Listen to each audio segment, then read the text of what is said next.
Bonjour, heureuse de vous retrouver pour vous parler du chaud et du froid.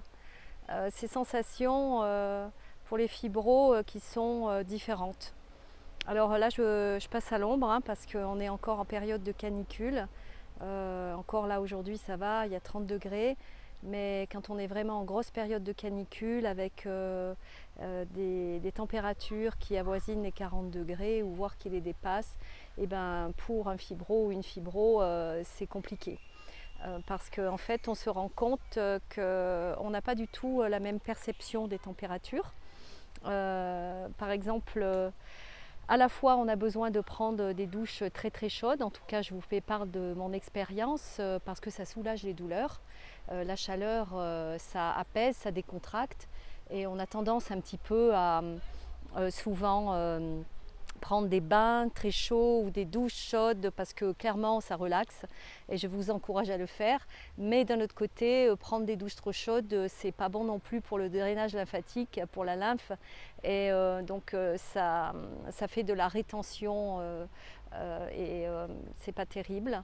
Donc ce que je vous encourage à faire, c'est toujours terminer votre douche avec un jet froid qui part du pied et qui remonte sur la jambe. Voilà. Donc on aime le chaud, c'est vrai, ça nous réconforte, ça fait du bien aux articulations, mais ne jamais oublier qu'à la fin de la douche, été comme hiver, il faut relancer le système lymphatique et rien de mieux que le jet d'eau froide sur les jambes. Après, c'est vrai que c'est toujours un peu différent parce que vous allez remarquer que vous êtes plus sensible au courant d'air, par exemple. Qu'avant, ça faisait du bien d'être devant un ventilateur quand il fait très très chaud. Et bien maintenant, c'est compliqué. On le supporte de moins en moins parce que c'est au niveau des perceptions. C'est comme si tout était exacerbé en termes de perception. Donc le chaud, le froid, un courant d'air. Donc du coup, c'est vrai que il faut faire au moins pire, j'ai envie de dire. Peut-être plutôt que de mettre des ventilateurs, si vous ne les supportez pas, mettez un petit gant d'eau froide sur le front ou humidifiez avec de l'eau froide et humidifiez-vous le corps. Enfin voilà, il y a des petites techniques autres. Je sais que des fois c'est un peu mal compris aussi par l'entourage.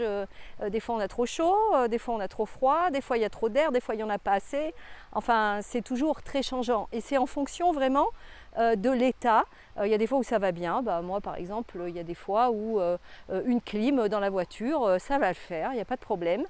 Et d'autres fois, sentir un courant d'air dans la maison, si par exemple il a plu un petit peu avant ou que l'air est chargé d'humidité, le courant d'air, ça ne va pas le faire. Je vais le percevoir comme hostile en fait. C'est étrange, mais c'est le mot qui me vient, c'est hostile. Donc là où les autres, ça va leur faire du bien parce qu'ils ouvrent les fenêtres et ça fait des courants d'air, vous tout juste, ça ne le fait pas. Donc je voulais vous faire part de cette expérience, juste pour vous dire que c'est très changeant voilà, chez la personne fibro. Donc il faut écouter son corps, c'est le mieux, et pour le respecter. Et c'est vrai que des fois, c'est pas toujours évident pour les autres de comprendre ces changements-là de perception et de sensation. Voilà. Et ça va faire l'objet d'une autre vidéo que je vais vous faire justement sur l'incompréhension des autres. Alors ça, c'est vraiment le sujet des fibros, c'est de se sentir à ce point si mal compris. Voilà. Comme on m'a dit il n'y a pas longtemps, une personne en fauteuil, il y a une explication, ça se voit.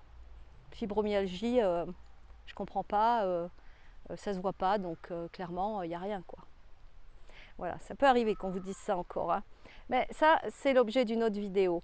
Bon, là, je suis passée un petit peu à l'ombre. Je vais continuer ma balade. Tant que je peux rester un petit peu à l'ombre, c'est parfait. Et sinon, après, je verrai si je peux marcher un petit peu plus au soleil. Ça dépend de comment je me sens. Mais là, aujourd'hui, c'est plutôt bien. Donc, je vous dis à très vite et merci de votre écoute. Prenez soin de vous. À bientôt. Merci d'avoir regardé cette vidéo. Vous pouvez vous abonner pour être informé des prochaines et activer la cloche pour en être averti. N'hésitez pas à mettre un pouce bleu si ce contenu vous a plu et laisser un commentaire. Enfin, sachez que si vous avez besoin d'aide et de soutien, je propose des consultations en ligne. Vous pouvez y accéder via le lien qui se trouve dans la description de la vidéo.